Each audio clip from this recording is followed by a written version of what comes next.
Hello guys, in this video I am going to show you how to check in using the Bangkok Airways application.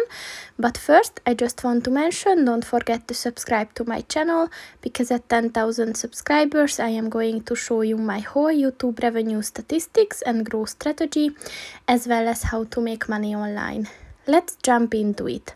First of all, open the application on your phone. And then click on the More button at the bottom of the page on the right.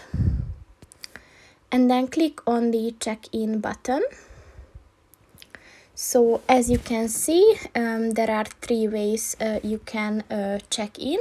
So you can do that by typing your booking reference and your last name. You can also do that by typing your ticket number and last name. And if you are a frequent flyer, just type in the airline, your frequent flyer number, which I think you can get if you're like really a frequent customer there, and then your last name.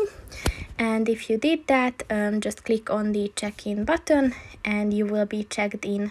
So that's pretty much it for this video, guys. See you in the next one. Goodbye.